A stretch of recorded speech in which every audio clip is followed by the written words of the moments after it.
திருச்சி மேற்கு தொகுதி 29வது வார்டு பகுதியில் உங்களுடன் ஸ்டாலின் சொல்லிட்டு பட்டா வழங்குறதுக்கு ஒரு 128 பேர்த்துட்டு 6000 மக்கள் வசிக்கிறோம். அங்கே 128 பேர்த்துட்டு மனு வாங்கினாங்க. அந்த 128 பேர்த்து மனுவில் கிட்டத்தட்ட பார்த்தீங்கன்னா எல்லாமே குளறுபடி. ஒருத்தங்கிட்ட பேர் மாதிரி இருக்குது, இடம் மாதிரி இருக்குது. அதான் 600 ஸ்கொயர் ஃபீட்டுக்கு 1200 போட்டிருக்காங்க, 1200க்கு 600 போட்டிருக்காங்க. எல்லா பட்டாவுமே குளறுபடி. அதாவது மக்களோட வாழ்வாதார பிரச்சனை. கிட்டத்தட்ட ஒரு 45 வருஷத்துக்கு அப்புறம் 45 வருஷம் 50 வருஷத்துக்கு அப்புறம் பட்டா கொடுக்குறாங்க. அந்த பட்டாலையும் பார்த்தீங்கன்னா எல்லாமே குளறுபடி. இப்போ அந்த பகுதி மக்கள் எல்லாருமே கிட்டத்தட்ட எல்லா மக்களுமே வந்து பெரிய மன உளைச்சல் ஆளாயிருக்காங்க.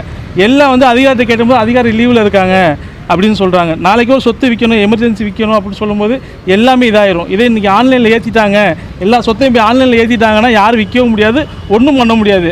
அதாவது ஒரு இண்டிவிஜுவல் பர்சன் வந்து ஒரு நம்ம அரசு அதிகாரி வந்தோம்னா சுத்தலில் தான் விடுவாங்க.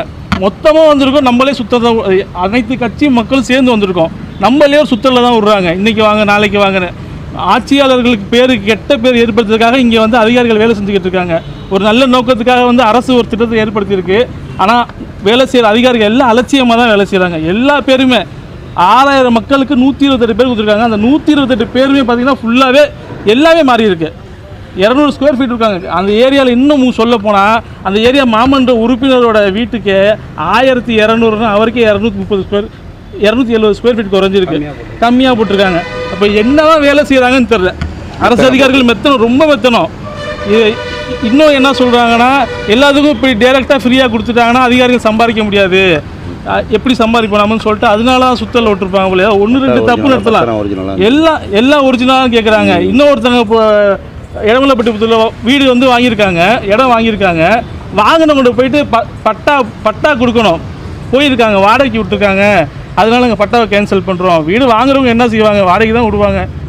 ரொம்ப எல்லாம் மெத்தனை போக்கில் இருக்குது. இதை கண்டித்து தான் இன்றைக்கி நாங்கள் வந்திருக்கோம். ஆனால் தாசில்தார் இல்லைங்கிறாங்க.